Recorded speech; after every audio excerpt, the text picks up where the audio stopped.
Quand on est arrivé aux environs de la gare ou autre, on voyait la mer. Elle n'était pas belle la ville. Hein. Il y avait je ne sais combien d'immeubles défendrés. La bourse qui était tombée, l'hôtel de ville était tombé, tous les bâtiments de l'avenue Foch actuelle étaient tombés. On marchait dans les ruines, c'était des cailloux. La rue de Paris, c'était que des amas de, si on peut dire, de briques,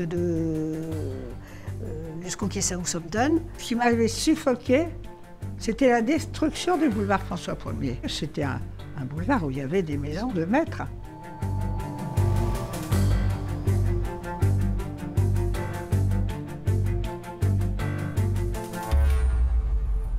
Mes parents sont allés voir Le Havre peu de temps après le grand bombardement.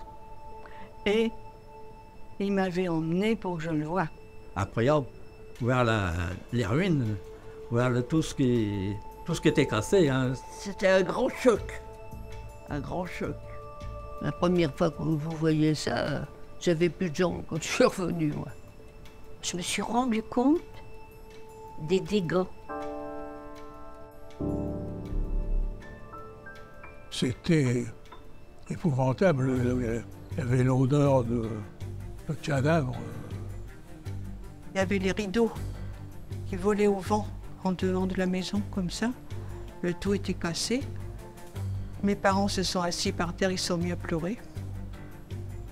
C'était vraiment quelque chose qu'on ne peut pas oublier.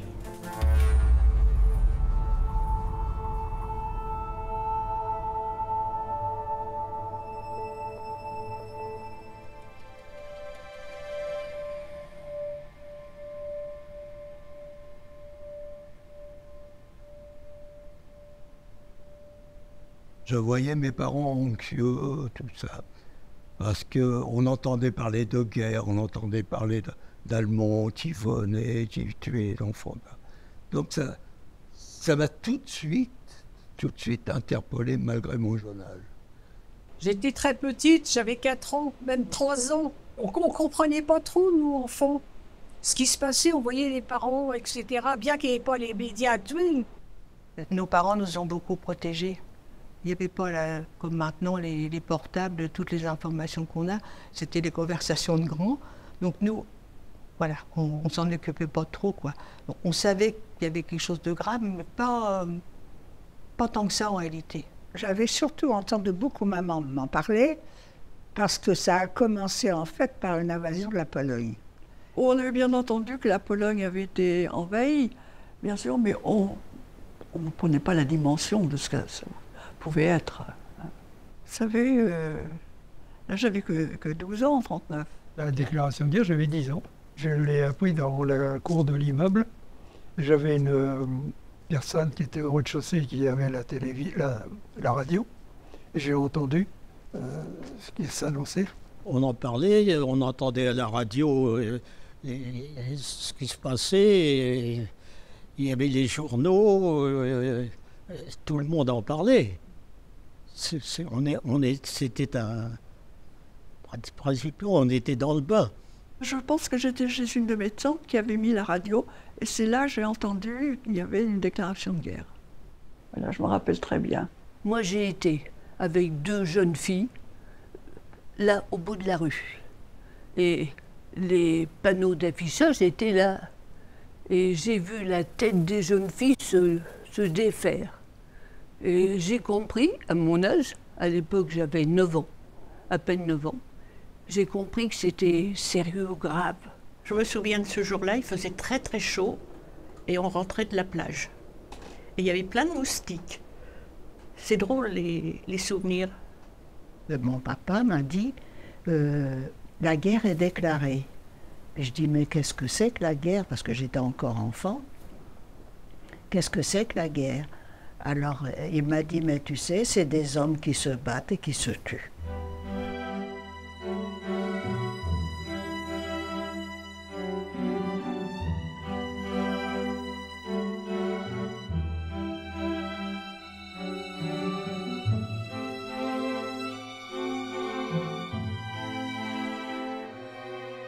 la guerre qui se déclenche en septembre 1939, c'est pas une surprise. C'est pas une surprise pour la population de l'époque. On sait que la ville peut être effectivement une cible d'attaque aérienne, en particulier parce que c'est un port important, évidemment, c'est le port de Paris. Également, c'est une ville industrielle, une ville d'industrie, et donc on s'attend évidemment à des attaques aériennes. Le premier bombardement que je me souvienne, je crois que c'est un 19 mai 1940, par les Allemands. Et alors là, on a eu peur, parce que c'était un des premiers bombardements qu'on subissait. Je m'en souviens parfaitement. La terreur des adultes. Et comme j'étais une vraie peste quand j'étais gamine, je m'échappais et tout, et je regardais, moi ça m'intéressait, dans le ciel ça faisait rouge, il y avait des balles traçantes, il y avait des bombes. Des lumières dans le ciel, des choses qui éclataient dans le ciel, c'était des fusées éclairantes ou des choses comme ça. Ils visaient les forces des chantiers parce qu'ils faisaient des bateaux là. Ça tombait juste à l'autre côté sur des civils. Il y avait un magasin qui s'appelait Le Petit Paris. Bon, c'était le magasin de toutes ces dames. Et les premières bombes incendiaires sont tombées dans ce magasin-là. On entendait les avions arriver. Et après, on a entendu les bombes tomber. Et la maison de mes parents s'est écroulée. Alors, vous savez que c'est des drôles de souvenirs. Hein. Ça fait drôle. Toutes les briques qui foutent le camp dans tous les sens. On souhaite que ça ne soit pas la nôtre. Oui. La bombe est tombée au pied de la maison. Je ne pouvais plus parler. Après le bombardement, j'étais serrée. À l'époque, j'avais 13 ans. J'allais avoir 13 ans. La maison de mes grands-parents eh bien, a été bombardée. Et la seule chose qu'ils ont retrouvé, eh bien, c'est cet objet. C'est un bloc de pièces de monnaie qui a fondu dans une boîte. Et donc, mon père, quand il a vu ça, il a dit, bon, ben, faut s'en aller. Hein. On a évacué, on a appelé évacuer. Et on a laissé tout dans la maison. Hein. Le 8 juin 40, le matin, 6 h du matin, on a eu les soldats qui sont venus de maison en maison pour nous évacuer du quartier. Ils avaient leurs mitraillettes, ça a impressionné parce que ils n'avaient pas besoin de ça pour prévenir les gens. Voilà. Et c'est comme ça, c'est notre départ pour les godes. Hein. Quand on fermait la porte à clé, on n'avait que ce qu'on avait avec nous, il ne restait plus rien. Quoi. Donc oui, ça, je me rappelle que c'était fermer la porte surtout.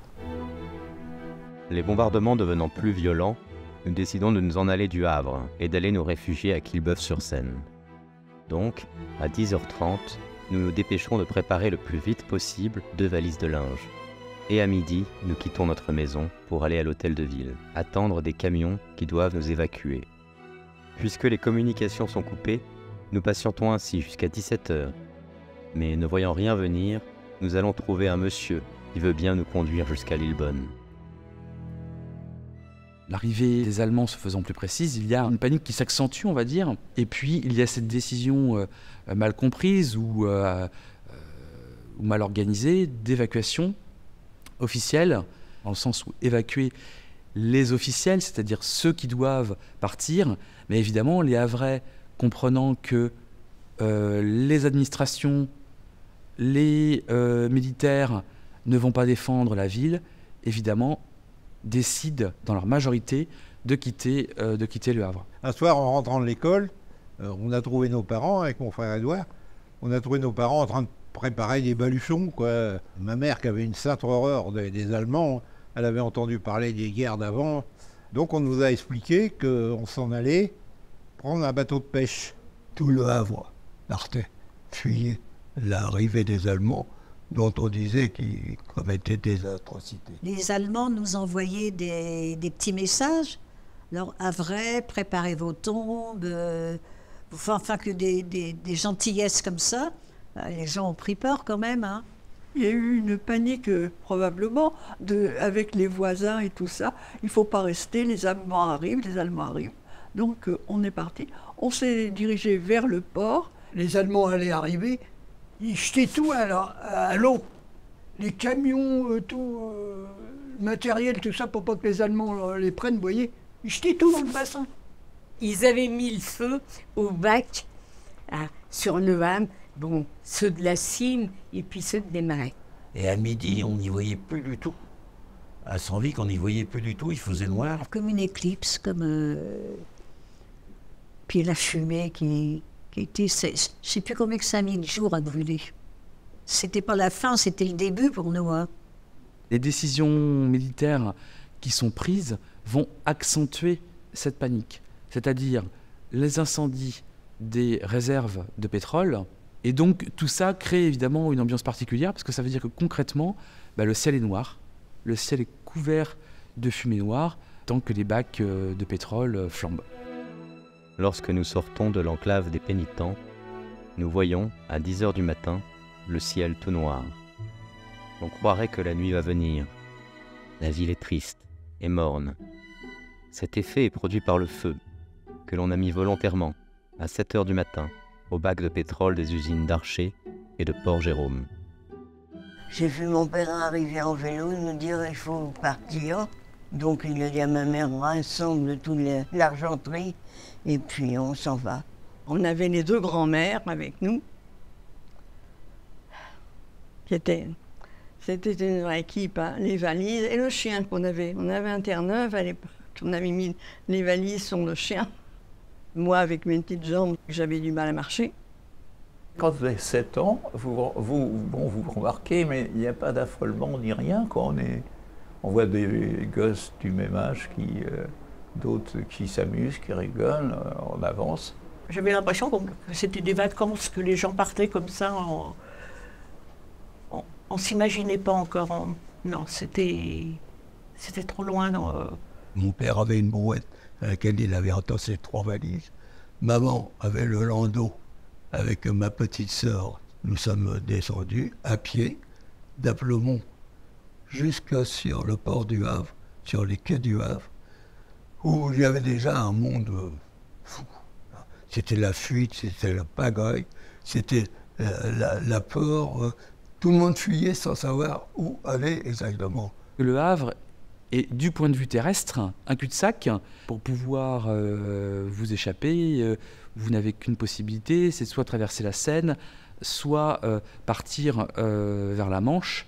Ça veut dire que les routes sont tout de suite bloquées. Le port est saturé entre les militaires qui viennent se réfugier en descendant depuis Dunkerque, et puis les navires, les cargos qui essayent de faire la liaison. Enfin, c'est une véritable panique. Il y a des gens qui étaient arrivés en voiture, mais les bacs, ils ne prenaient pas les voitures. Alors donc toutes les voitures étaient restées stationnées là-dedans. C'était un vrai bazar. Il y en avait tellement qu'il y avait des heures d'attente. Donc puis il y avait les avions allemands qui nous mitraillaient. On était prêts à prendre le bac et il y a eu une attaque aérienne. Des fusillades, je sais quoi. Il y avait des barques qui étaient coulées. Hein. Et donc, on voyait bien que les gens étaient terrorisés. Hein. On prenait pas de bagages, rien du tout. Pas de poussette, pas de bagages. On montait dans le bateau, hop, puis ils nous envoyaient à Cabourg.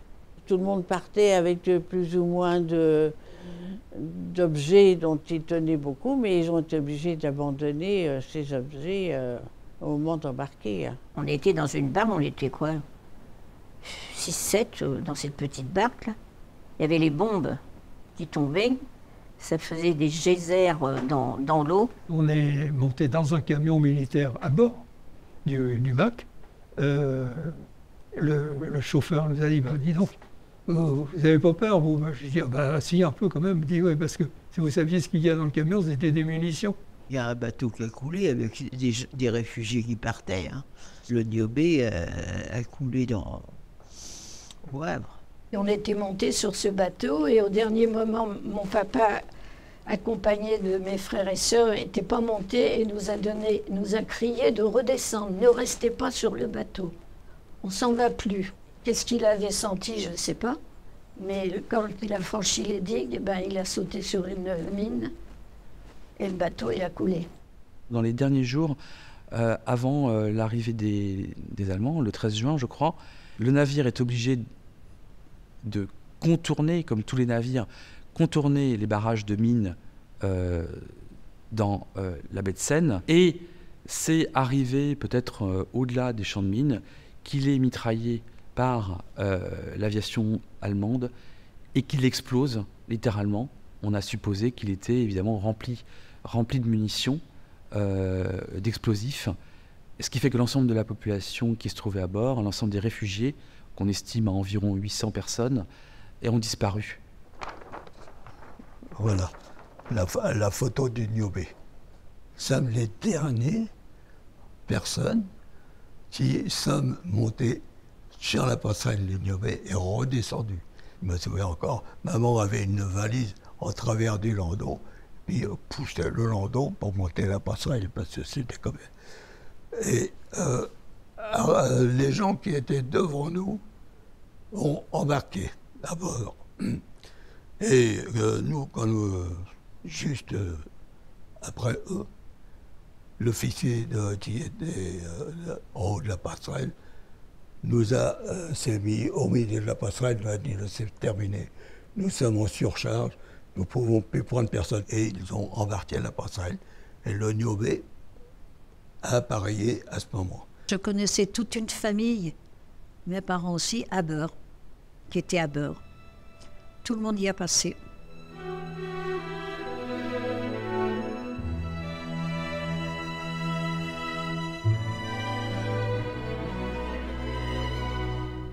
On est parti de Havre, on a atterri dans l'est de la France, à pied. À pied. Je me rappelle les personnes âgées qui s'assoyaient par terre, mais on ne pouvait plus. Il y avait la peur, parce que dès qu'on voyait passer un avion, alors un avion allemand bien sûr, on se disait, parce qu'ils ne regardaient pas, ils nous mitraillaient, on balançait des bombes. Dès qu'on voyait un avion, on se jetait sur les bords à côté de la route, dans les fossés, etc. Et puis on voyait des gens qui ne se relevaient pas, et puis d'autres qui pleuraient. Moi j'étais petit, c'était assez effrayant de voir ça. Les populations fuient à pied sur les routes, des convois entiers de réfugiés qui sont mitraillés. Elles sont rattrapées bien souvent par les Allemands, puisque il n'y a plus aucune défense française en face. Il faut attendre évidemment l'armistice franco-allemand du 22 juin. En fait, la reddition française, pour que les Havrais, durant l'été, puissent commencer à revenir au Havre. Mais seulement une partie de la population reviendra au Havre.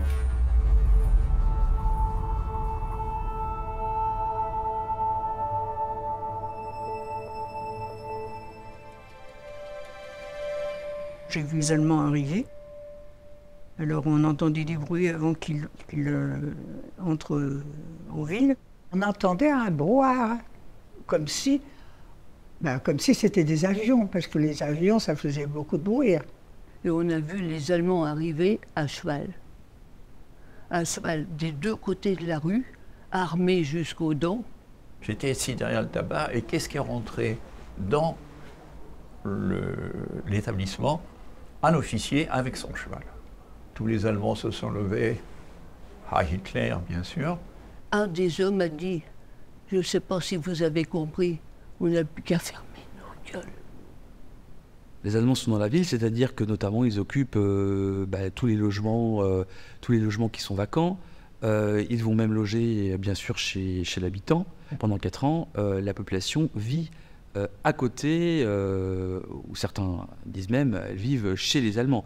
C'est-à-dire qu'elles n'ont plus l'impression, effectivement, d'être chez elles. Ils sont arrivés dans nos maisons, dans toutes les maisons, ils passaient, et disaient vous êtes combien? On est 3 filles et puis 2 garçons. Pourquoi? Combien vous avez de pièces? On a 3 chambres. Bon, on ne pouvait rien faire, là. Ils habitaient dans notre maison. Ils avaient pris tout, il ne restait plus que 2 pièces. Ils ont fait séparer la longère en 2. C'est-à-dire qu'il y avait une partie pour la famille et l'autre partie, c'était pour les Allemands. Ils avaient pris les pièces au sud et nous, on était logés au nord. Et ils venaient fourrer leur nez dans la cuisine, voir un peu ce qu'on cuisait, ce qu'il y avait à manger. On avait appris à être poli, ne jamais rien dire, jamais faire une réflexion. On vivait, on était chez eux, quoi. On était au milieu d'eux. À n'importe quelle heure, ils venaient chercher de l'eau chaude dans la cuisine. Ils se servaient comme ils voulaient. Puis leurs grandes bottes qui claquaient, les clac, clac, clac, sur les planchers.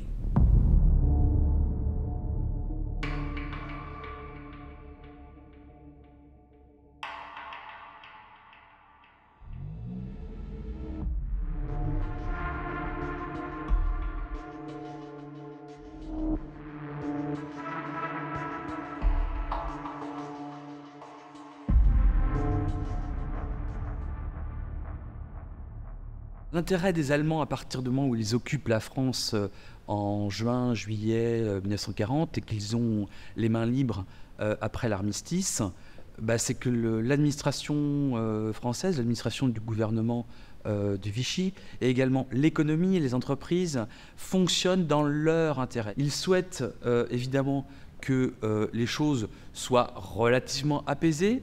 Et ce qu'on indique là dans cette circulaire, c'est que toutes les lois françaises continuent à s'appliquer dans la mesure où elles ne sont pas en contradiction avec les ordres ou les demandes allemandes. Mon père a travaillé aux Allemands, moi-même j'y ai travaillé. Un jour, les Allemands nous disputaient, me disputaient. Bon, j'étais jeune, hein, ils me disputaient, je ne me rappelle plus pourquoi. Hein. Puis à la fin, j'en ai eu assez. Et puis je lui ai dit ta gueule. Mais il m'a allongé une tarte. Je n'ai pas demandé une deuxième. Hein. Travailler avec eux, c'était pas un plaisir. Il fallait bien gagner sa croûte quand même. Il fallait gagner des 10 sous, comme disait l'autre. Hein. Et là, ça m'a formé. Les Allemands, c'était vraiment assez dur. Hein. C'était, vous savez, marche comme ça et puis... On les voyait. On pouvait se trouver dans un commerce avec des gens à côté, mais pas de contact direct personnel. Jamais. On les croisait comme on croisait les passants dans la rue. C'était très mal vu d'avoir des rapports avec les Allemands. Hein. Un officier allemand qui fumait une cigarette, et puis je l'avais suivi, et puis j'avais ramassé son mégot, mais j'avais 8 ans. Puis je fumais. Je suis arrivé à la maison, il y a une voisine qui m'avait vu. Elle l'avait dit à mon père. Quand je suis arrivé à la maison, j'ai reçu une bonne paire de tifs. Non pas justement parce que j'avais fumé, mais j'avais fumé derrière un Allemand.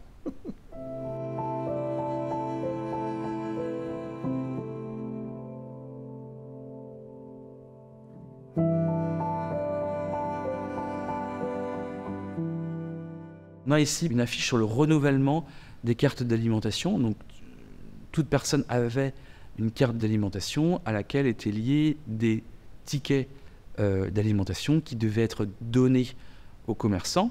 Donc, on a un système de rationnement qui est mis en place de manière à rendre la plus équitable possible la répartition des biens de consommation.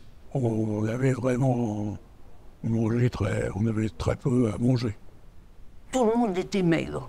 Parce qu'on n'avait pas ni beurre, ni ce qu'il fallait, quoi. Alors, donc, il n'y avait pas de grosses personnes pendant la guerre. J'ai eu faim, parce qu'on n'avait pas grand-chose à manger. Alors, fallait faire avec. Moi, j'ai vu mon père se trouver mal dans le jardin parce qu'il ne mangeait pas. Il fallait qu'on garde le pain pour les petits, le sucre, c'était pour les petits. Je me souviens du petit morceau de pain qu'on avait le droit, qui était mis dans un petit sachet en toile pour la journée, un tout petit. C'était pesé. Un petit morceau de pain. Le pain, on l'avait par catégorie d'âge. Moi, j'étais J2 et J3. Et les autres étaient adultes. C'était bien quand on était J3, moi j'étais qu'un J2. Moi, j'étais encore qu'une petite fille. Oui, il y a des choses comme ça qui marquent, on se souvient. On avait des cartes, des cartes de pain, des cartes de viande. On avait les matières grasses, des choses comme ça, des cartes de sucre. C'est évidemment la pénurie, c'est-à-dire qu'on manque, la population manque de matières du quotidien, l'alimentation, mais pas simplement l'alimentation, également pour s'habiller, également pour se chausser. On n'avait pas de chaussures. Mon père, il avait coupé le bout de la chaussure pour que mon orteil dépasse, parce qu'on n'avait pas de chaussures. On a donné nos tickets de sucre pour s'acheter des chaussures. Et j'ai eu des chaussures de garçon. J'ai eu des chaussures de ski, moi. Ben oui, il n'y avait rien. Je me souviens qu'il fallait faire beaucoup de queues dans les commerces. Mais c'était des queues extraordinaires. Il y avait une queue comme ça pour qu'on ait cherché notre pain. Alors, on y allait avant 5 heures, qui était l'heure du couvre-feu qui était terminé. Alors, parfois, il y avait des Allemands qui faisaient des rafles et puis ils descendaient. Alors, on avait fait la queue pour rien parce qu'ils nous chassaient. Comme nous, on était famille nombreuse, on se débrouillait avec les commerçants qui étaient sympas, qui faisaient crédit. Enfin. Mes parents se débrouillaient au noir pour rallonger un peu les tickets, donner un peu plus de marchandises aux clients. C'était, comment dirais-je, une ambiance difficile parce qu'on ne pouvait pas contenter tout le monde. La situation des villes, dans tous les cas, elle est plus compliquée que celle des campagnes, où les populations rurales ont leur potager, connaissent aussi les paysans avec qui ils ont des relations plus fréquentes. Donc l'enjeu, c'est effectivement de se nourrir. Et beaucoup de Havrais quittent régulièrement la ville pour pouvoir se nourrir et nourrir leur famille. Ma mère, la nuit, elle partait en vélo, traverser la Seine pour aller chercher du ravitaillement de l'autre côté de l'eau. Elle a fait ça pratiquement pendant 7 ans. Il était courageux, mon père. Oh oui, il travaillait, il faisait son jardin, il avait un petit poulailler, puis il allait à la pêche. À Saint-Fontaine-le-Malais, là, on avait un joint avec un type qui faisait de l'abattage en douce, quoi. Donc on allait chercher de la viande en douce là-haut, tout ça. Le marché noir, il y en avait. On était obligés, sinon on aurait crevé de faim. Ça marchait beaucoup. Il fallait avoir beaucoup d'argent. Mes parents n'étaient pas ouvriers. Il y avait beaucoup de fermiers qui ne voulaient pas nous vendre. Ils préféraient vendre aux Allemands parce qu'ils vendaient plus cher. Les paysans, ils étaient pas tendres. Hein. Maman avait échangé du café contre des pommes de terre. Ils ne perdaient pas au change. Hein. Ces échanges à la campagne sont illégaux, dans tous les cas. Ils rentrent dans le cadre de ce qu'on appelle à l'époque le marché noir, contre lequel, officiellement, les Allemands et le gouvernement de Vichy et les collaborateurs vont lutter.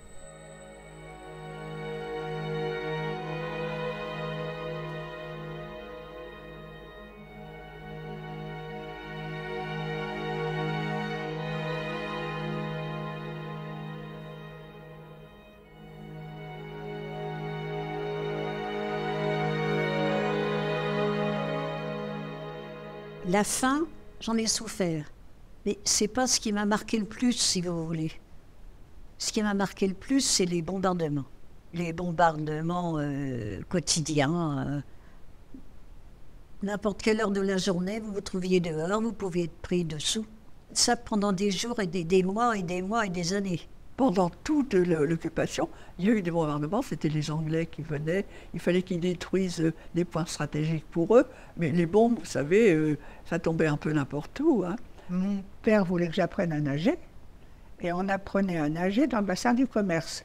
Eh bien, ce jour-là, il est tombé des bombes dans le bassin du commerce. Et je peux vous dire que voir une bombe passer au-dessus de votre tête, ça fait drôle. Hein. C'était presque devenu quelque chose d'assez... pas quotidien, mais... moi, j'ai toujours été élevée avec les bombardements. Jour et nuit, hein.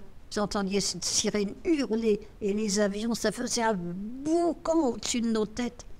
Je ne supportais pas le bruit des sirènes. Le bruit des sirènes, quand je commençais à entendre le « ouh », ça me chiait. Dès que la sirène se mettait a résonné, il fallait quitter les appartements et descendre aux caves. Ma mère nous réveillait, on descendait l'escalier dans la nuit et nous faisait mettre sous les tables parce que ça faisait une sorte d'abri. Donc avec mon frère, on était là. On avait une cave, nous, chez nous, qui était gardée par la défense passive. Et donc on avait tout le quartier qui venait, pendant les alertes, qui venait se réfugier chez nous. On entendait les avions arriver, les bombes qui tombaient, quelquefois très près, quelquefois plus loin, mais c'était toujours des moments de terreur. Moi, ça me faisait peur. Hein. Alors je me souviens, j'ai dit à maman, j'ai dit on va pas mourir. À maman, mais non, qu'elle me disait, mais enfin, il y avait des risques quand même. Hein. Il serait tombé une bombe par là. Tout au moins, on n'aurait pas discuté. On y serait passé, quoi. Je sais qu'il y a des gens qui sont morts dans les abris parce que l'abri s'était effondré sur eux. Hein. Les bombardements anglais ne vont pas cesser durant toute l'occupation. La population est régulièrement soumise aux alertes qui sont pratiquement quotidiennes à certains moments, à des bombardements qui sont encore très éparpillés dans la ville, c'est-à-dire que concrètement n'importe quelle rue, quartier peut être touché. La défense passive doit être réorganisée, il n'y a pas forcément d'abri suffisamment résistant pour pouvoir se protéger des bombardements. Et donc, la municipalité, dirigée par Pierre Courant, va décider dans un premier temps d'essayer de protéger temporairement les enfants en les envoyant pour une période déterminée en dehors de la ville. 41-42, on était évacués. Tous les enfants sont partis à la campagne. Les enfants... en dessous de 14 ans, il fallait qu'ils partent à la campagne. Donc je suis parti. Ils ont supprimé les tickets de rationnement pour les J3. Donc la paroisse de Notre-Dame a organisé une colonie de vacances, soi-disant une colonie de vacances, pour évacuer les enfants du Havre, puisque les Allemands ne nous voulaient plus. Moi personnellement, je suis parti dans les Landes. Par la Croix-Rouge, ils nous ont envoyé là-bas, ils ont trouvé des places. Il a fallu dire au revoir à notre mère, on est allé chez des gens qu'on ne connaissait pas. Puis la mère est partie, puis on s'est retrouvés comme ça, comme des... perdus, quoi. Ma mère ne voulait pas que je parte, forcément. Et elle est allée voir le maire de Bléville, qui s'appelait le docteur Lévesque, et elle lui a dit qu'elle voulait que je reste là. Et le docteur Lévesque, il lui a fait un certificat, comme quoi j'étais née en 28. Et puis, eh bien, les Allemands aussi vont, eux, engager un certain nombre d'évacuations obligatoires au fur et à mesure. On a un certain nombre de quartiers qui vont être interdits à la population havraise. C'est une décision qui vise à limiter la présence des inutiles, comme ils les appellent, c'est-à-dire de conserver la population qui sert à tous leurs travaux de défense, qui sert aux entreprises, aux industries du port, aux industries métallurgiques qui travaillent pour eux, et puis eh bien, les autres vont pouvoir se débrouiller ailleurs.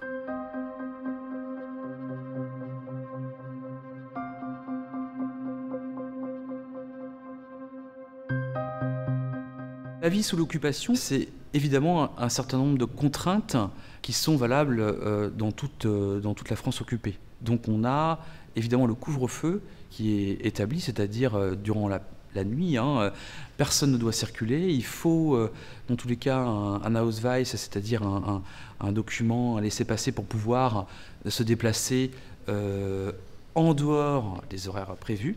Puis il fallait que tous les fenêtres soient calfeutrées pour pas qu'on voie de la lumière. On n'était pas beaucoup éclairés parce qu'à cette époque-là, c'était des réverbères, vous savez, c'était vraiment pas beaucoup éclairé, quoi. Enfin, il fallait quand même qu'il n'y ait pas de lumière du tout. Quand les Allemands voyaient une lumière, ils tiraient dedans. Moi, je connais une dame, il était moi une elle était à sa table à lire son journal. On mettait aux fenêtres des rideaux, là, ça, au rideau, parce que les Allemands passaient. Dans la rue, j'entendais les Allemands qui marchaient avec leurs bottes. Ça, les bruits des bottes, ça m'a Quand ils étaient en colonne, qui passaient dans une rue, oui. Les postes de radio ont été on devait les porter à la mairie. Je me rappelle très bien, on va porter notre poste de radio. Mon père venait de racheter un poste de radio. Puis il y avait le vieux, alors il a été porter le vieux à la mairie. Et il avait gardé. Il avait gardé le neuf. On avait caché dans un placard dans le haut d'un placard, puis on écoutait avec un casque. Pour écouter les informations anglaises, on entendait les Anglais nous parler. Radio Londres. Les Anglais parlent tout français. C'était déjà une forme de résistance. L'honneur, le bon sens, l'intérêt supérieur de la patrie commandent à tous les Français libres de continuer le combat là où ils seront et comme ils pourront. J'invite tous les Français qui veulent rester libres à m'écouter et à me suivre. Vive la France, libre dans l'honneur et dans l'indépendance. Il y avait un pôle de résistance. Il y avait des armes planquées dans la maison. Chez nous, dans la chambre des parents. Ça, c'était le brassard de mon père. Quand il s'est enrôlé dans les forces françaises de libération. Vous savez tous ça. Là, mon papa était là. Ils ont fait sauter des camions de munitions, la guerre comme... c'est même de la guérilla, là, parce que bon... Il fallait surtout qu'il ne se fasse pas voir, hein. On en parlait, oui, mais... On savait que ça existait, mais c'est tout. Il y avait des suspicions, quelquefois.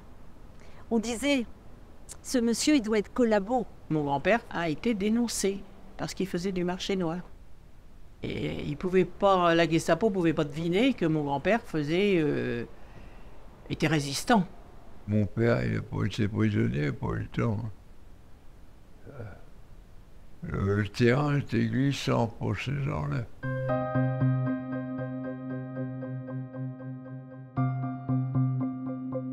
Je me souviens aussi de la milice, ceux qui venaient prendre des renseignements sur des gens qui après allaient dans les camps. Ils étaient habillés tout en noir, là, avec un ciré noir. Enfin, ça, c'était les gens qui arrêtaient ceux qui allaient dans les camps.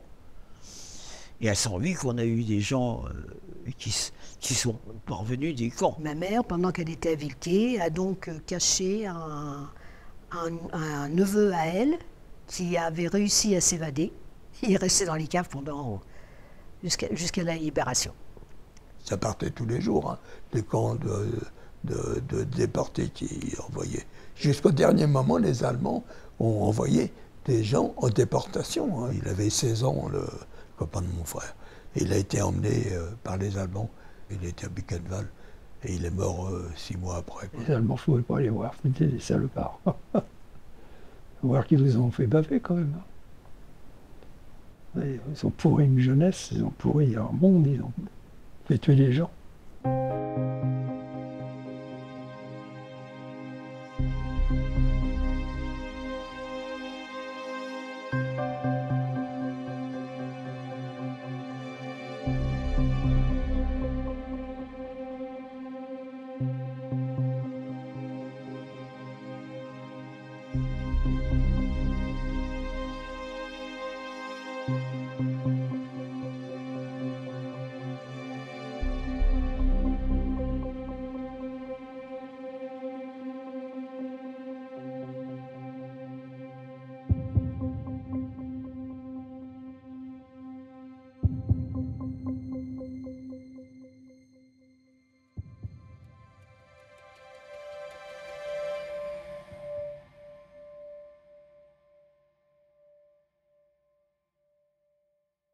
Les Allemands, en fait, depuis leur arrivée au Havre, ils cherchent à protéger ce port, cette ville qui est pour eux stratégique. Donc le port et la ville vont devenir une véritable forteresse, la Festung, imprenable depuis la mer et depuis la terre également. C'est-à-dire que les entreprises locales, les entreprises extérieures viennent construire cette Festung qui est un des éléments du mur de l'Atlantique. les Alliés ayant remporté la bataille de Normandie, Paris étant libéré. Début septembre, les Alliés sont en Belgique, s'approchent de l'Allemagne. Ça veut dire que concrètement, pour approvisionner le front qui devient de plus en plus éloigné de la côte, pour accélérer la fin de la guerre, hein, c'est l'objectif du commandement militaire allié, accélérer la fin de la guerre, ça veut dire disposer de ce port en eau profonde pour pouvoir, si possible, terminer la guerre à la fin de l'année 1944. Ce qui fait que la décision de prendre le Havre n'a pas été discutée très très longtemps, c'est tombé comme une évidence. On a besoin de ce port, d'autant plus que prendre le Havre permet également de mettre en service le port de Rouen. C'est le 5e port français, mais il est inutilisable le temps que que l'estuaire de la Seine n'a pas été dégagé. Il y a des échanges entre Allemands et Britanniques. Il y a une rencontre qui a lieu, il y a eu des négociations qui ont lieu au tout début septembre, un ultimatum lancé par Crocker à la direction de Wildermuth qui exige la capitulation de la ville. En réponse, Wildermuth répond « On ne se rendra pas, par contre, on veut bien une trêve, le temps d'évacuer les civils. » Il se garde bien de préciser la durée de la trêve. Lui, vous la voudrez évidemment la plus longue possible pour gagner du temps. Les Anglais, eux, ne veulent pas en entendre parler justement parce qu'ils n'ont pas de temps à perdre. Et donc, on se retrouve sur une fin de non-recevoir. C'est un dialogue de sourds. Chacun repart sans avoir trouvé d'accord. Il faudra prendre la ville d'assaut. Les Anglais le comprennent. Nous sommes restés au Havre jusqu'à temps qu'il y ait l'ordre d'évacuation au mois d'août 1944. Il y a eu un ordre d'évacuation du commandant allemand de la garnison du Havre, repris par la sous-préfecture et autres, et nous sommes partis, alors que la plupart des Havrais sont restés. Il y en a qui quittent la ville, mais finalement très peu par rapport à la population totale. Il reste 40 000 Havrais dans la cité. Ils y ont tous leurs biens. Et il y a une grande crainte qui circule au sein de la population, c'est l'idée que si on abandonne sa maison, elle sera pillée. Soit par les Allemands, soit par d'autres civils. Mais on ne quitte pas tous ces biens à ce moment de la guerre, surtout on espère, à quelques semaines de la libération. On est parti en juin 1944 à Oudal. On était dans une ferme qui a bien voulu nous prendre. Et on voyait, il y avait des lucarnes, et on voyait les avions qui passaient la nuit comme ça. Tous les jours, ça passait. Et il lançait des tracts aussi. Mais on ne savait pas lire l'anglais. Quand il y avait des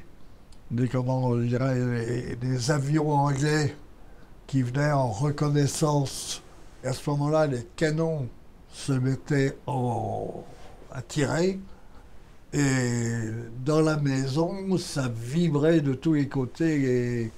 Les fenêtres, les portes, tout vibrait. C'était la descente allemande qui tirait sur les avions. C'était à côté de chez moi. On les voyait surtout quand il faisait noir, parce qu'ils étaient allumés. Des avions chargés à bloc, mais pas de sucrerie. Hein. Ça faisait des bruits sourds, ça se relâchait et ça repartait. Je l'ai encore dans la tête, c'était vraiment lourd, sourd. Ils étaient chargés, ça faisait... Alors on les comptait, on se disait 110, 120, 130. Qu'est-ce que le Havre va prendre tout à l'heure? Le 3 septembre, Crocker réunit ses chefs de division.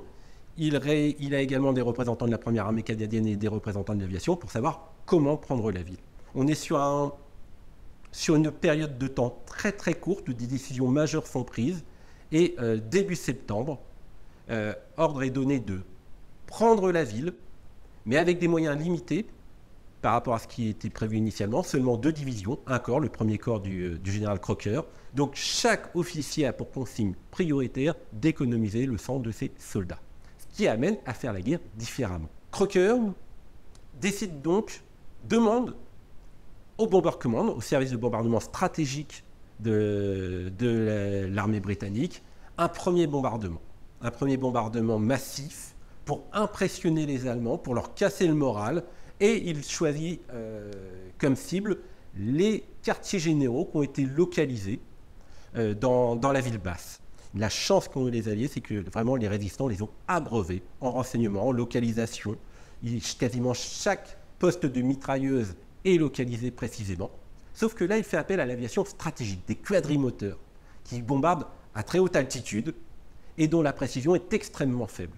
À cette époque, on considère qu'une cible a été touchée quand la bombe tombe à moins de 1000 mètres de cette cible.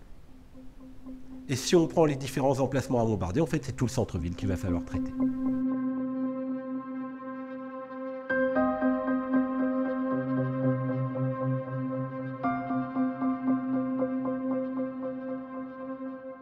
Cet extrait concerne le 5 septembre 1944. Le moment arrive. Nous allons être libérés. Nous trépignons de joie, préparant des cocardes tricolores. Avec ma cousine, nous décidons d'aller chez Madame Desplis-Bains acheter du ruban bleu, blanc, rouge pour fêter cela. La bercerie se trouvait au bas de la rue, sur la place de l'Étoile. En route, nous avons parlé à une voisine qui, debout sur le bord de la fenêtre, nettoyait ses vitres. Elle avait une trentaine d'années, mariée. Ils avaient 3 garçons. C'étaient des gens très gentils, je les connaissais bien, les voyant souvent descendre la rue Faraday en rentrant de leur travail. La grand-mère et les enfants étaient partis à la campagne. Une demi-heure ou 1 heure après, le bombardement commence. C'était tellement intense pendant 2 heures que nous étions à peu près certains de ne pas nous en sortir. Et d'avance, nous étions assez résignés à mourir puisqu'il n'y avait rien d'autre à faire.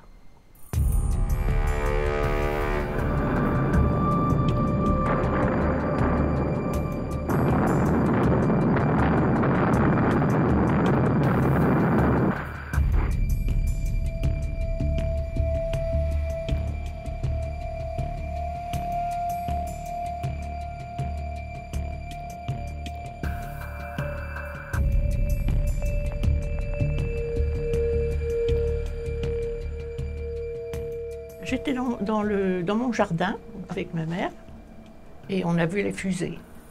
Et on a dit, ah, c'est pas pour le rond-point, c'est pour la ville. Les balles traçantes dans le ciel partout. C'était comme un feu d'artifice, si vous voulez. Le ciel il était couvert. Couvert. Alors, moi, je me rendais pas compte. C'était presque beau à voir. Ah, c'était féerique, un vrai feu d'artifice. Hein. On se rendait pas bien compte, en fait. Les fusées sont tombées dans le jardin. Dans l'allée où était... Mon père nous a dit vite, vite, vite, à l'abri. Quand il y a eu les bombardements du 5 septembre, là, en 1944, on est allé dans la tranchée et on y a vécu 8 jours, sous les bombes qui tombaient. 8 jours, c'est long quand même, on s'en souvient, hein, puis on avait peur. Ils nous mettaient des couverts de casseroles sur la tête, vous savez, pour protéger s'il y avait des trucs qui tombaient. Et puis là, on a commencé à entendre un ronronnement. Puis j'ai vu le ciel entier, plein, que des avions partout. Un bruit qu'on est resté dans les oreilles avec. On a vu le ciel noir de bombardiers américains qui passaient comme ça dans les campagnes. Noir de bombardiers. C'était des vagues qui se suivaient. C'était affreux. D'autant plus que le lendemain, ça recommençait. Je me souviens des bombes que les avions lâchaient avec la vitesse de l'avion. C'était quand ils lâchaient au-dessus de notre tête, ça allait 5 ou 10 km, je ne sais pas combien. Plus loin, mais on voyait tous ces chapeliers de bombes qui sortaient des avions. Quand ça tombe sur vous, vous n'entendez pas le sifflement des bombes. Hein? Mais ça a fait un tremblement comme de terre, et puis comme si plein d'éclairs, comme si que c'était l'orage, quoi. Les bombes qui faisaient environ 250 kilos, ça faisait un grand trou. Hein. Ils lâchaient leurs bombes, puis il y en avait d'autres qui arrivaient, ils faisaient un... C'est comme ça qu'ils ont rasé tout le Havre, quoi. Les bombes commençaient à tomber du côté de l'église. Plus ça allait, plus ça approchait. Et zing, c'était nous, dans notre jardin, dans celui du voisin, dans la rue, partout. Grand-mère hurlait. maman lui disait « C'est fini, maman, tais-toi, c'est fini ». Et zang, de plus près. La terre tremblait, il y avait puis il y avait de la poussière. Ah, épouvantable. Ah oui, oui, on avait des masques à gaz. Mais parfois on les mettait parce que ça filtrait un petit peu, parce que c'est épouvantable.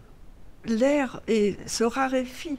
À chaque bombe, il y a une sorte d'appel d'air et puis une poussière épouvantable. Il n'y avait pas de porte à la tranchée. C'était une grosse carpette, une grosse descente de lit. Par le souffle des bombes qui nous tombaient dessus, cette carpette, elle claquait comme un drapeau, vous savez. Il fallait 2 ou 3 personnes pour maintenir. Et à un moment, j'ai senti que mon esprit était là. C'était une dissociation. Et puis, il y a quelqu'un qui a crié. Je me suis ressaisie, j'ai dit, mais je ne suis pas morte. Je ne suis pas morte. Oh, comme c'est dommage, c'est si facile. On ouvrait la bouche, nos poumons tremblaient. Papa nous avait mis des bouchons. Notre cœur battait, on respirait. Le souffle, que du souffle, plus d'air. Et quand il y avait 1 minute de calme, on fermait la bouche. Alors, sous les dents, ça craquait la poussière, le plâtre et tout. Et pendant 3 quarts d'heure, comme cela. Puis la fin de notre massacre arrivait. On se regardait tous sans parler, avec une bonne envie de pleurer. C'était fini.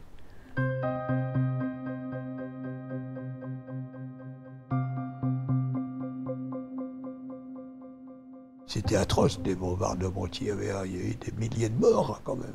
Faut pas oublier. Hein. C'est une bombe anglaise qu'a tué mon père. Il avait oublié de lancer son chapelet de banc en revenant. Et il fallait qu'il rentre à vide. Et il l'a lâché. Il l'a lâché là. C'était un gros désastre. Ils sont morts à 13 dans cette abri-là. 348 avions ont déversé 1820 tonnes de bombes explosives et 30 000 bombes incendiaires. À 30 km, on a entendu le bombardement. On était à 50 km du Havre. On entendait les bombardements, nous, quand ça bombardait. La nuit du 5 au 6 septembre 1944, ben, je me la rappelle. Vous voyez, j'étais pas grand. Le ciel était illuminé. Il était tout rouge. On voyait de loin que c'était rouge dans le ciel. Donc, on se doutait bien que c'était pas un moment de rigolade, quoi. On était à 20 km à vol d'oiseau. Le Havre, c'était tout noir sur le Havre. Je voyais le ciel plein de... le feu, la fumée noire, mais alors... Et je pleurais ma maison, ma maison, ma maison, parce que je savais qu'on ne trouverait rien. On a aperçu de la fumée, des flammes, et des morceaux de billets de banque. C'était la Banque de France qui prenait feu, qui était en feu. Avec le vent, ça nous était arrivé dans le jardin, dans la propriété. Comme le vent venait de l'ouest, on a reçu des papiers brûlés qui tombaient dans la campagne. Et là, nous avons trouvé, parmi ces papiers, c'était des factures à l'entête de notre épicier de quartier. Et par conséquent, on s'est dit, bah, maintenant tout doit être brûlé. On savait qu'il y avait beaucoup de morts. Alors on pleurait, on savait qu'il y avait des gens qu'on connaissait. Ça a été atroce parce que, d'ailleurs, moi j'ai eu plein de camarades de classe qui sont morts dans ces bombardements, forcément. On connaissait des maisons, plein de gens que je connaissais qui n'avaient plus de maison. Mon père est sorti le premier. Quand il est revenu, j'ai compris. C'était plus sa tête, c'était une personne. J'ai dit, mais qu'est-ce qu'il a? Qu'est-ce qu'il a? Ma mère lui dit alors. Il lui a répondu, on n'a plus rien. Rien.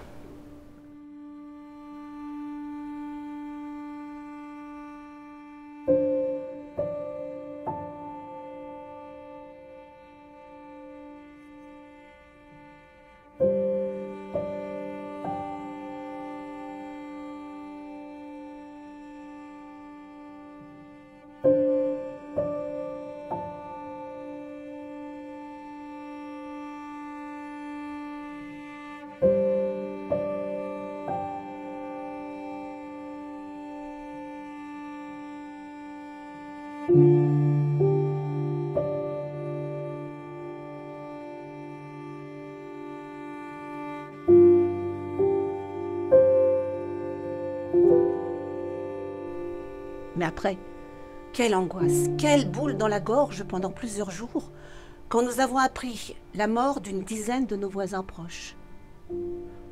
Ceux qui habitaient le pavillon où la bombe est tombée et dont la cave servait d'abri pour des gens du quartier. Le jeune couple est allé se réfugier avec d'autres dans la cave abri. Quelle malchance, leur maison n'a rien eu et eux sont morts. Et puis, il y a eu une bonne douzaine de personnes qui, pour une raison ou pour une autre, sont restées chez eux et ne sont pas allées dans la cave comme ils en avaient l'habitude.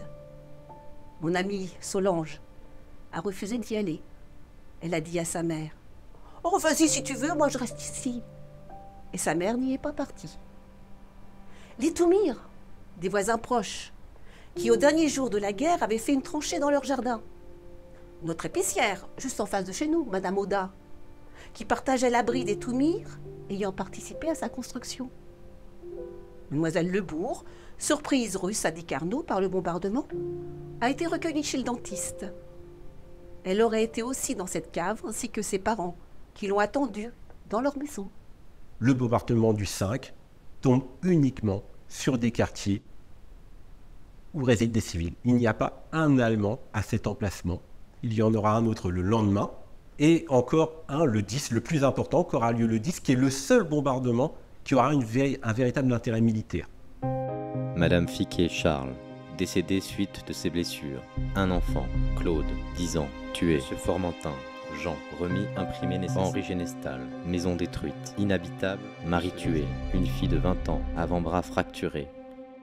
Le 6 septembre, plusieurs centaines de Havrais se sont réfugiés dans un tunnel qui était en construction, aujourd'hui un tunnel qui est en service, qui permet de relier la ville haute à la ville basse, un tunnel routier.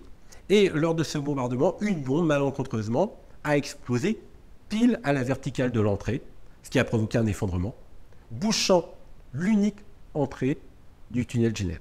Des gens qui ont été au tunnel Jenner, qui se sont mis à l'abri, ils se sont tous marchés dessus, piétinés, c'est dingue. Il n'y avait qu'une entrée et sortie. La bombe, elle est tombée sur l'entrée. Ça a dû être terrible, ça. Moi, j'y pense souvent à ces trucs-là. Il y a beaucoup de victimes au tunnel Jenner. Nous, on avait vu qu'on avait un petit cousin qui était décédé là-dedans. La défense passive avait creusé un puits au-dessus pour essayer d'aller dans le trou, parce qu'il y avait des gens qui étaient là. Alors j'étais descendu avec une lampe. C'était tout noir, bien sûr. Et j'ai ouvert ma lampe. Quand j'ai vu le tableau, j'ai regardé quand même un peu, mais, parce que voir s'il n'y avait pas de gens vivants, mais c'était tous morts. Les mains agrippées dans les terres comme ça, des enfants, tous. Alors là, c'est une vision d'horreur. Ça, c'était en 1944. En 1944, quand même 15 ans. Hein. C'est des choses qui vous restent, ça. On a besoin de bras pour les déblaiements. Et ce sont souvent des jeunes adolescents qui participent aux travaux d'aménagement des abris, aux travaux de déblaiement, et puis bien évidemment à l'évacuation des blessés. Les filles s'occupent davantage des soins et les garçons s'occupent davantage du déblaiement, de la recherche des victimes, des blessés ou des morts. Immédiatement après le bombardement, j'ai vu des jeunes gens que j'avais connus gamins, et ils sont venus voir dans nos abris s'il y avait des blessés. Ils allaient d'abri en abri, ils savaient à peu près où les gens avaient pu se réfugier. On était des adjoints, si vous voulez, de la défense passive. On avait reçu une formation chez les pompiers. Quand on arrivait à sortir des gens qui étaient vivants, c'était quand même un soulagement, c'était une satisfaction de sortir des gens qui croyaient mourir et qu'on sortait. Alors, le soir, j'en ai sorti un. Il était coincé dans sa cave. Et ça avait été chamboulé avec une bombe. Et il avait un casier à bouteilles avec des fers ronds et en haut des bouts pointus. Il s'est retrouvé empalé dans le dos sur les pics. Et quand on l'a sorti, il a rouvert les yeux. Oh, il a dit, je suis pas mort. J'ai dit, non, tant mieux pour vous. Et là, ça a été aussi un truc qui a marqué parce que franchement, vous avez l'impression d'avoir fait une action, quoi. La propriété Ozer en ville servait de refuge. Les médecins pharmaciens, tout le monde était là pour essayer de sauver ce qu'ils pouvaient. Ils n'avaient rien. Ils n'avaient pas de matériel, rien pour les soigner. Il faut bien imaginer que cette défense passive n'a pas des moyens très importants.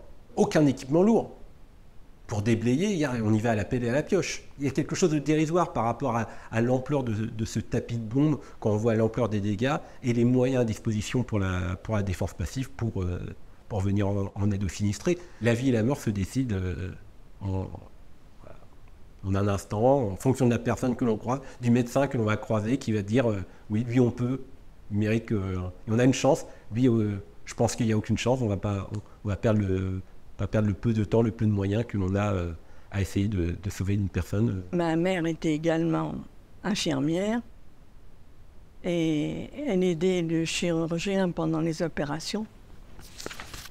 Dans les services chirurgicaux, on opérait la plupart du temps sans électricité. Une fois, je me suis retrouvée tenant d'une main une jambe, l'autre la lampe à acétylène à bout de bras. Des apaises lourds, une jambe, avant l'opération. On faisait bouillir les blouses pour les stériliser. On n'avait rien pour les sécher, on les mettait comme ça, toutes mouillées. J'ai entendu notre médecin dire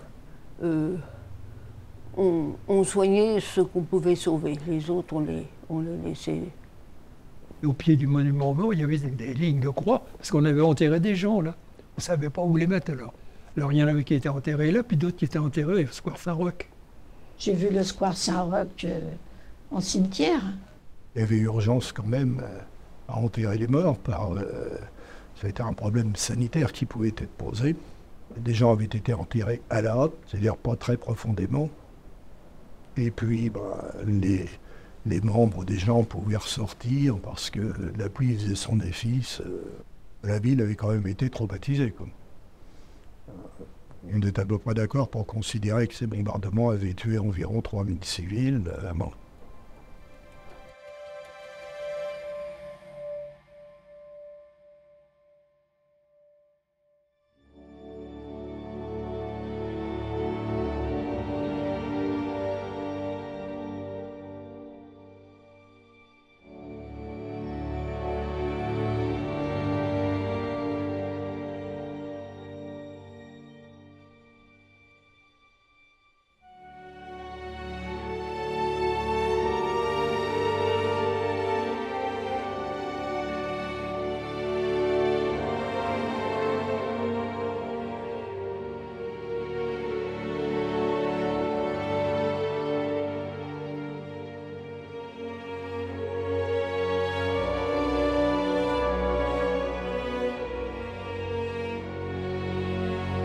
C'était les Canadiens qui sont arrivés les premiers. Ils sont arrivés par la rue de Fontaine, là. Ils sont arrivés dans des chars. Évidemment, ils étaient armés jusqu'aux yeux parce que il y avait toujours des Allemands qui étaient dans les coins pour leur tirer dessus. Alors là, il ne fallait pas montrer ses fesses par là parce que vous pouvez toujours rattraper une balle perdue, c'est pas une solution. Il y avait encore des tirs, hein. Il y avait des mines. Et des rues qui étaient minées. Je me rappelle que des chars américains, il y en avait une vraie colonne, hein. Et puis, c'était les grands chars. Je crois que c'était des Patton. La tourelle du char arrivait au premier étage des maisons. On dit les Canadiens parce que c'est la première armée canadienne. Mais en fait, ce sont des Anglais et des Écossais qui libèrent la ville, qui prennent la ville. Ce sont uniquement des Anglais. Il n'y a pas de Canadiens qui participent à la libération. Mais sans doute que la confusion vient du fait qu'on leur dit « nous sommes la première armée canadienne ». Et c'est une armée multinationale, il y a aussi des Polonais dans cette première armée canadienne. Et il y a même une poignée de Français avec le commando Kiefer qui combat sous ses ordres. On était à la fenêtre, les chars quand ils sont passés, le souvenir que j'ai, ce sont les soldats qui nous lançaient des choses. Et je me rappelle très bien d'un papier brillant marron, il paraît que c'était du chocolat, et puis quelque chose avec un rond rouge, et c'était des Lucky Strike, les cigarettes, qu'on avait reçues dans la cuisine. Les Américains ils passaient devant chez moi, puis avec mon père, on ramassait les cigarettes qu'ils nous jetaient tous en passant. Voilà, puis c'est là que je me suis mis à fumer. Ils nous distribuaient des chewing-gums, Ils étaient tous arrêtés dans la rue. Et je ne savais pas trop ce que c'était. J'avais beau essayer de l'avaler, j'arrivais pas. Donc ils nous lançaient tout ça et nous on leur faisait. Et ils riaient, ils étaient heureux. Et nous on ne voyait plus les gens rire. Ils riaient. Tous les quartiers, il y avait de la fête. Là. On y allait, on allait de quartier en quartier et puis on allait voir danser. On avait des oreilles pour la musique, puis des yeux pour les instruments de musique, qui gros cornets à putain. Mais ça brillait. C'était beau. Nous, les enfants, on avait un petit drapeau bleu, blanc, rouge, et puis un drapeau américain. Et ils défilaient dans la rue, il y avait les jeunes filles qui leur sautaient au cou. C'est quelque chose que... faut vivre ça pour voir la libération, le bonheur, la joie. Oh, qu'est-ce qu'on est bien, qu'est-ce qu'on est heureux. Je crois que j'ai jamais ressenti la même chose jusqu'à maintenant. On était tous contents de savoir que la guerre était finie, qu'on allait pouvoir vivre tranquillement. Là, c'était la nièce, bien qu'avec un peu de regret, parce qu'on avait été bombardés par eux. Et les gens ne comprenaient pas qu'on était contents. Parce que nous, on savait que s'ils étaient là, c'était la fin. C'était la fin des bombardements, c'était la fin de la guerre. C'était magnifique d'être libérés, mais si vous voulez, ici, les gens au Havre n'étaient pas toujours contents avec tout ce qu'on avait eu comme destruction. La ville on a tellement souffert. C'était un enfer, hein, quand même. Les Anglais, on ne leur a pas fait fête. Ben, c'est eux qui nous ont bombardés. Je vois pas pourquoi bombarder le Havre. C'était ridicule. En plus de ça, ils ont détruit la ville et ils ont tué des tas de gens. On ne voulait pas les acclamer. Alors surtout pas les Anglais, ça. Et ils nous avaient prévenus, enfin, ils nous avaient dit, écoutez, c'est pas de leur faute, accueillez-les bien, parce que les gens voulaient les accueillir avec des cailloux. Je crois qu'on ne mesurait pas encore trop, parce qu'il y a eu tellement de souffrances. L'histoire montre que beaucoup de Français arrivaient à supporter les bombardements. Il y a eu beaucoup de bombardements sur la France de la part des Alliés. Tant qu'ils arrivaient à le justifier, à l'expliquer militairement, ils le supportaient, ils l'acceptaient. Mais très souvent, ces tapis de bombes, ils n'arrivaient plus à en voir la justification. Les Havrais ne peuvent pas entendre, et de toute façon, ils ne le savent pas. Les procédures du bombardement, ils ne le connaissent pas. L'imprécision des bombardements, ils ne la connaissent pas. C'est légitime. À partir de là, il faut bien qu'ils répondent quand même aux questions qu'ils se posent.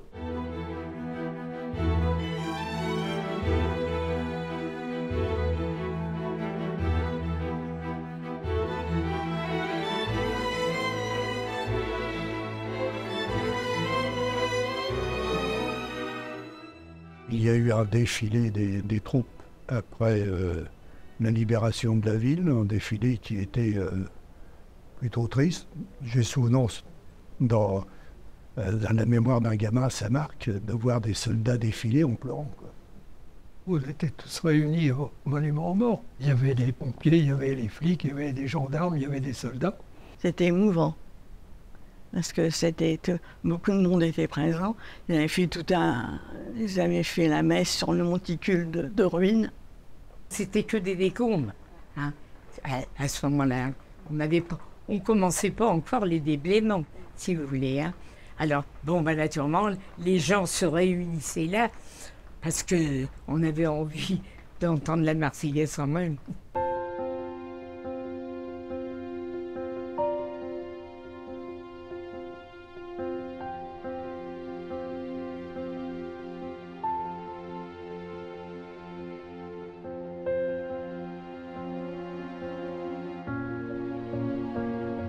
Les Américains sont arrivés, une fois que les troupes de combat étaient parties, pour simplement remettre le port en état. On avait les Américains qui étaient au camp Philippe Maurice à Gonfreville-Larcher. Et ma mère lavait du linge à des Américains. Alors on lavait le linge et puis ils venaient le chercher chez nous.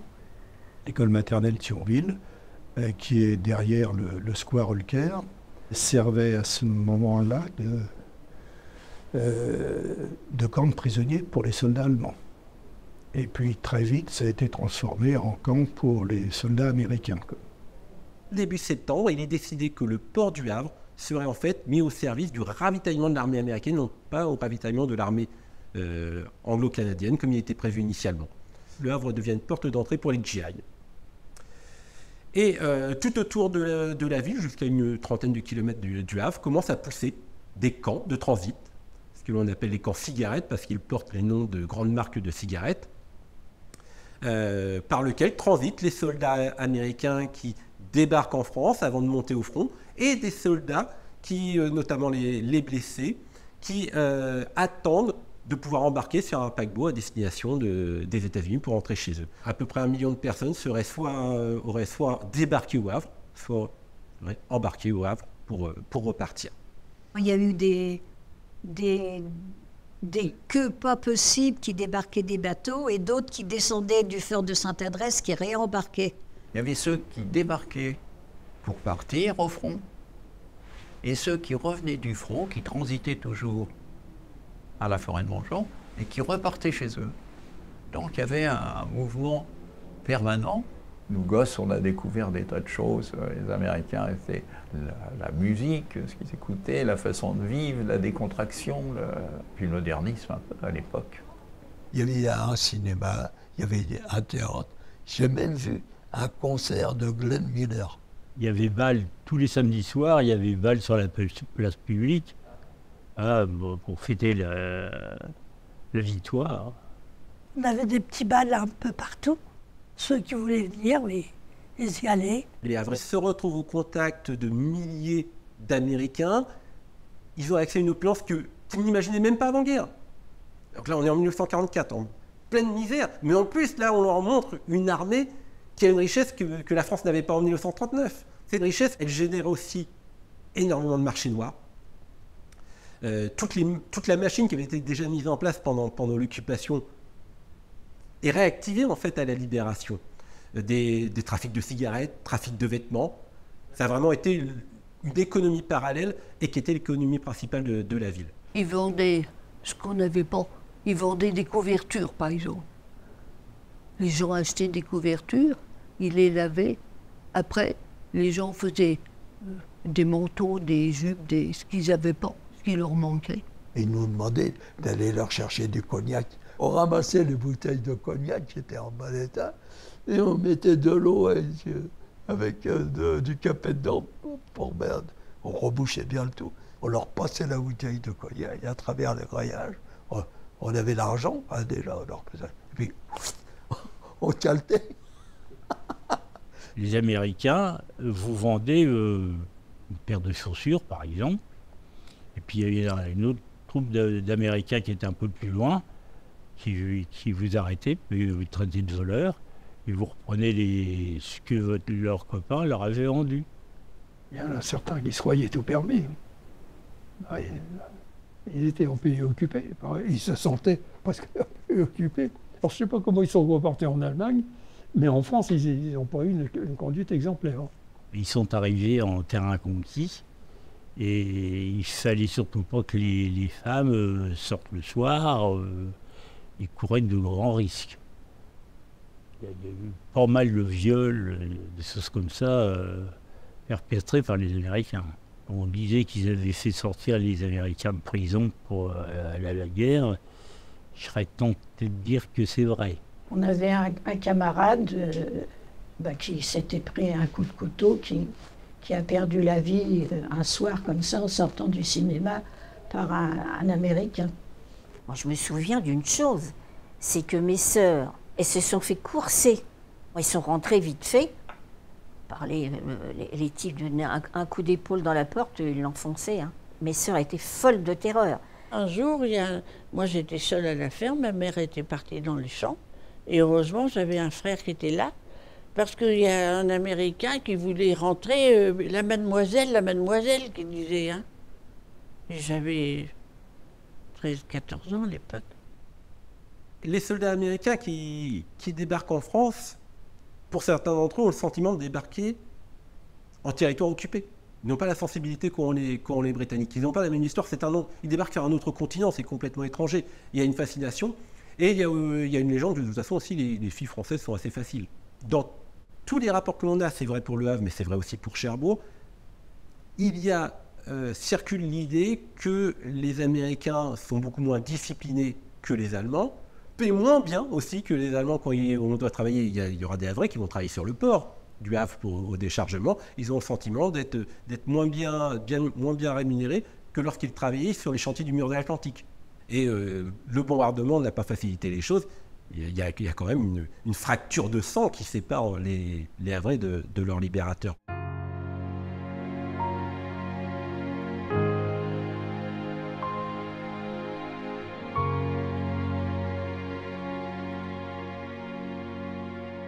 Il a fallu faire beaucoup de démarches pour avoir des dédommagements comme il y avait pour tout le monde après la guerre.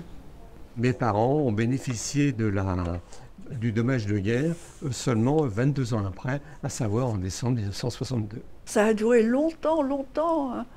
On ne pouvait plus se loger. Les garages servaient d'habitation. C'était incroyable. La ville du Havre réquisitionnait les appartements vides. Donc mes parents ont hérité d'un appartement rue Franklin, dont les gens étaient partis aussi et n'étaient pas revenus de là où ils étaient partis. Il n'y avait plus d'eau, puisque les conduites avaient été détruites par les bombardements, quoi. On a construit très rapidement, avec du bois de récupération, des briques qu'on allait chercher au bord de la mer, qu'on décrottait. On prenait les cadres, les photos. Mes frères découpaient ça et mettaient des carreaux. Il n'y avait rien à cette époque-là. On faisait des manteaux dans les couvertures américaines. Comme on habitait tous dans les taudis, la tuberculose faisait de ses ravages. Et moi, je me souviens qu'étant gamine, on nous collait dans les dispensaires. Pour dormir la nuit, on dormait dans des chambres qui étaient très froides. Il n'y avait pas de chauffage à l'époque, évidemment. Alors on couchait souvent 2 frères ensemble. Et quand les Américains sont arrivés, ils nous ont distribué des capotes, ce qu'on appelait les capotes américaines. C'était des gros vêtements, des gros... Et on se mettait là-dedans pour dormir la nuit.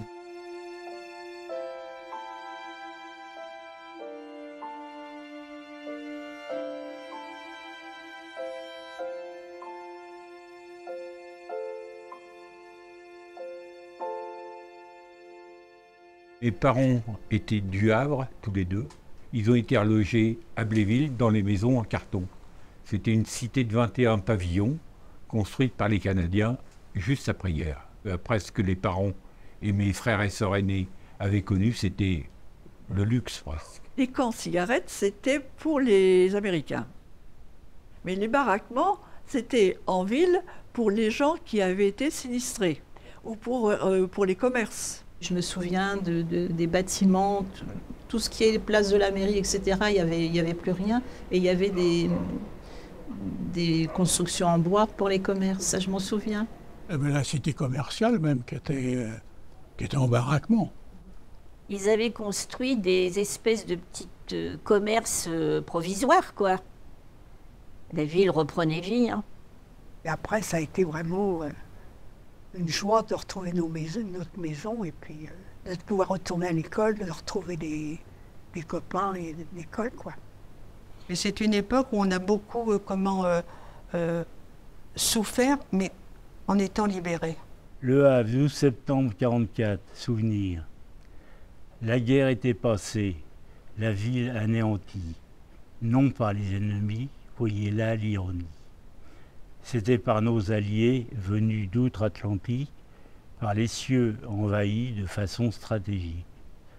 30 ans il a fallu pour tout reconstituer, les routes et les maisons et la terre défrichée. Et les libérateurs, quand même les remercier, un peu à contre-cœur de nous avoir sauvés.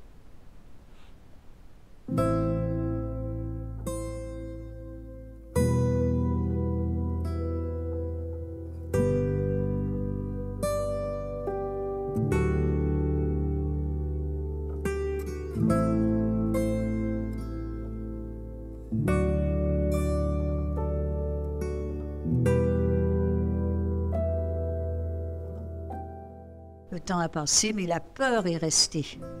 Et encore maintenant, hein, on aimerait bien pouvoir effacer ça de notre mémoire, parce que par moments, ça fiche la frousse quand même.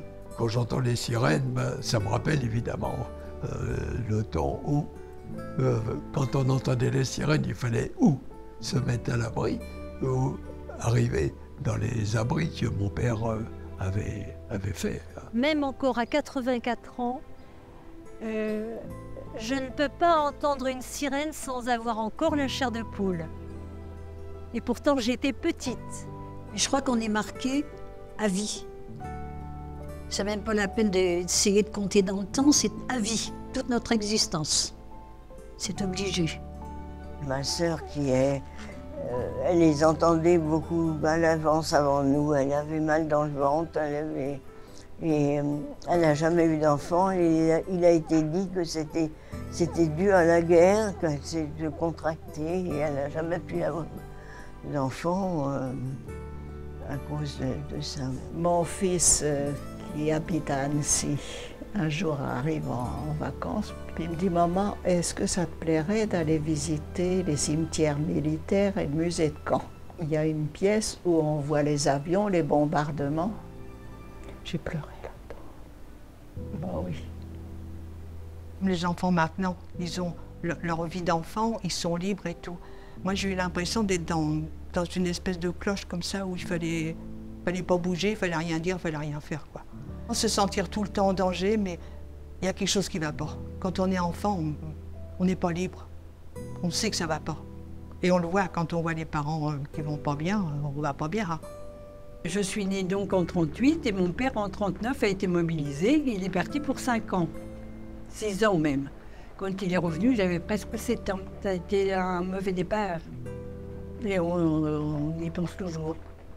Quand on a encore les souvenirs de voir dans la rue de Cléry, il y avait l'ancien théâtre qui était d'une beauté, tout ça. Et ben, tout ça, c'était par terre, mais vous savez, on a gardé un souvenir, c'est tout dans notre tête. Comme nous n'avons pas eu de membres directs de la famille tués par les bombardements ou par la guerre, qu'on a conservé notre maison, on voit des choses différemment, évidemment. Et mon père a suivi évidemment l'entrée des troupes alliées, donc ça veut dire le 12 septembre, il les a suivis de peu, et il est allé devant sa maison.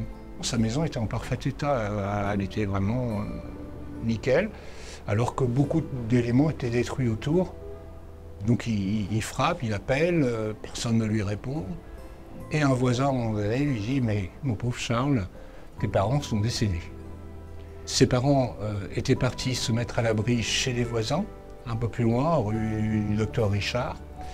Et une bombe est tombée juste sur leur abri, sur leur cave. Il a appris que sa sœur également était décédée, qui était un peu plus âgée que lui. Et donc du coup, mon père, en une fraction de seconde, a pris le monde sur la tête, ça a été horrible. Ça l'a vraiment traumatisé totalement à vie. On sentait que c'était quelqu'un qui avait vraiment passé une épreuve psychologiquement insurmontable pour lui. Ça, c'était évident. Combien de gosses sont partis avec leurs jouets et tout ça. C'est terrible. Dans la guerre, c'est franchement la dernière des choses à faire.